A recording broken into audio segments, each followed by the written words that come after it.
예, 오늘은 그동안에 진행했던 거는 좀 다르게, 그러니까 제가 실제 했던 사건을 저랑 같이 진행했던 변호사님 모시고 얘기를 나누면서 또 각자 서로 상대방 입장에서 조금씩 어떤 입장이었고 어떤 주장을 했고 어떤 태도였는지, 그래서 양쪽의 입장을 좀 이해하실 수 있게 좀 사건 하나를 놓고 이렇게 서로 주고받는, 원고 피고가 서로 주고받는 식으로 한번 진행해 보도록 하겠습니다. 이번 사건은 이제 정말 그 국경을 넘은 사랑, 그 외국인 여자하고 이제 한국인 남자하고 사귀었어요. 근데 또 남자는 유부남이었던 거죠. 뭐 이제 이혼하고 나랑 결혼하겠다, 뭐 이런 얘기가 좀 있었던 것 같아요. 근데 또 이게 마음대로 됩니까? 이 결혼을 했는데 어떻게 쉽게 이혼도 되는 것도 아니고, 또 사랑이라는 게 처음엔 만났지만 또 마음이 식으면 또 금방 식잖아요. 그 둘이 헤어지게 됐죠. 이 남자가 이제 돈이 필요해가지고 여자한테 이제 여러 차례 걸쳐서 이제 돈을 갖다 쓴 거예요. 이 돈 갖다 쓴 돈이 이제 근거는 있죠. 계좌 이체해준 근거는 있고, 그다음에 그 위챗이나 그다음에 이제 뭐 카카오톡 문자 메시지가 좀 남아 있어요. 뭐 돈이 얼마 필요하다, 얼마 보내줄게. 야, 근데 이거를 갖다가 이제 과연 받을 수 있을 것인가? 이제 남자가 그냥 빌려달라고 말한 것도 있고 뭐 달라고 말한 것도 있고 그렇습니다. 근데 이 여자는 이제 사랑하는 남자가 돈이 필요하다고 하고, 또 이게 국경의 그런 좀 장거리 연애다 보니까 이제 좀 애틋하잖아요. 그러니까 만날 때마다 이제 조금 돈을 요구하긴 했지만 뭐 그런 거는 뭐 크게 개의치 않고 이제 돈을 줬었습니다. 근데 이제 지나고 나서 돌이켜 보니 그 돈들만 나는 이제 그냥 뜯기고, 남자도 사랑도 잃고 돈도 잃고 이런 상황이 된 거죠. 그래서 이제 너무 좀 괘씸한 마음에 소장을 이제 내가 빌려준 돈 다 내놔라.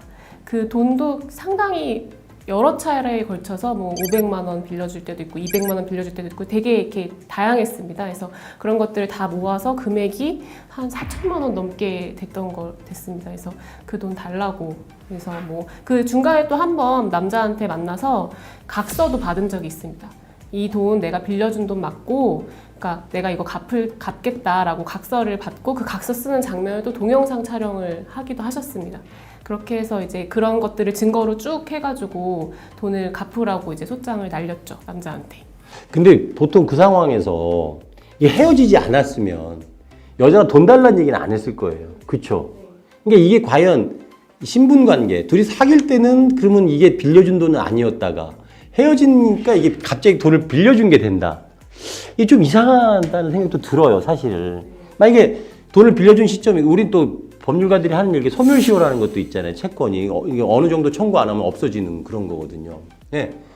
몇 년 기간? 예, 뭐 보통 채권은 10년 정도 소멸시효가 있는데, 예를 10년이나 쳐요. 그러면 10년 정도 사귄 다음에 돈도 막 빌려다 써. 막 10년 전에 다 빌려가지고 막 사다가 10년 뒤에 헤어져. 그러면 이게 또 이게 청구 못 할 수 있는 경우도 있잖아요. 그래서 내가 만약에 남자라면, 아니 무슨 소리야, 너 지금 뭐 이렇게 애초에 네가 돈을 준 거 아니냐, 그리고 너 지금 나한테 오히려 이렇게 하는 게, 나랑 헤어진 게 너무 아쉽고 더 만나고 싶어서 오히려 돈보단 다른 의도가 있지 않느냐, 더 만나고 좀 사귀고 싶고 헤어진 게 좀 약간 서운하고 그런 거 아니냐, 그런 얘기도 좀 있었거든요. 사실은 남자 쪽에서는 여자한테 이렇게 얘기는 했는데 여자는 이 펄쩍 뛰었죠. 내가 뭐 빌려준 거 아니면 내가 뭐하러 그 사람한테 뭐 내 자식도 아닌데 용돈을 주는 것도 아니고, 내가 뭐 돈을 주면서 남자를 만나는 그런 여자도 아니고, 그냥 사랑했던 사이고 남자가 돈이 필요하다 그래서 그러니까 빌려준 거지. 그걸 내가 뭐 사실 이제 그 친구 사이에서는 뭐 이렇게 빌려줘, 뭐 각서를 쓰면서 빌려주는 경우는 거의 드물잖아요. 근데 이제 그 돈이 흘러간 흔적은 다 남아 있잖아요, 계좌에는. 그러니까 이거는 내가 대여 의사로 빌려준 거, 그러니까 그러니까 지급한 거다. 뭐 이렇게 주장을 하는 거죠. 그래서 그게 이제 경계선상에 있는 것 같긴 해요, 사실은. 그래서 정말 노련한, 뭐 세칭, 뭐 옛날 제비, 바람둥이 이런 사람들은 여러 여자한테 그렇게 돈을 갖다 쓰면서 헤어지진 않는 거죠. 예를 들어서 좀 주관적일 수가 있는 것 같긴 해요. 그래서 이게 정말 빌려준 돈인지 아닌지 실무상 어려운 경우가 많아요. 막 말씀드린 것처럼 안 헤어졌으면 돈 달라 그랬겠냐, 이거죠. 다행히 또 이 여자분은 이제 대부분의 돈은 계좌로 줬기 때문에, 그리고 또 아까 진 변호사님 말씀하신 뭐 위챗이나 카카오톡 대화 내용들이 남아 있습니다. 그래서 그런 것들도 증거가 됩니다. 그리고 또 일부 갚은 것도 있었어요. 사실 이 사건에서는 남자가 뭐 한 얼마 200만 원인가 얼마 다 갚았어요. 또 그런 것도 있고 그래가지고 사건이 조기에 끝났습니다. 여자 다 이겼어요. 다 이겼는데 근데 다 이기고 나서 또 전 남자로서 그런 생각도 한번 해봤습니다. 이게 여자의 원래 의도가 과연 정말 돈만 받으려는 것이었을까? 뭐 이런 생각 좀 들더라고요. 남자가 너무 쉽게 돈을 다 줬거든요.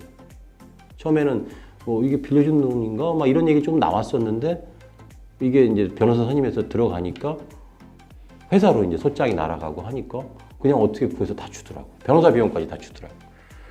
그 여자가 그 돈을 받았을 때 마냥 유쾌하지만은 않을 거란 생각도 조금 들었습니다, 사실은. 사실 이제 중간에 남자 쪽에서 뭐 이렇게 합의 의사가 있다고 했는데 그 합의서 문구에 그 여자분이 다시는 자기한테 연락을 하게 하지 말아달라 이런 문구를 넣어달라고 남자 쪽에서 먼저 요청을 했습니다. 그래서 일단 그냥 이건 또 저희 의뢰인 여자분 입장에서는 좀 자존심이 상할 수 있으니까 그래서 서로 간에 서로 이제 앞으로 향후에 연락을 하지 말자 이런 정도로 이제 변호사들이 좀 완화를 했는데 그렇게 해서 이제 저희 의뢰인한테 이렇게 이 문구를 좀 넣으면 어떻겠습니까? 했더니 여자분이 절대 싫다고. 그런 문구 왜 넣냐고. 그냥 돈만 받으면 되지. 그런 거 넣지 말아달라고.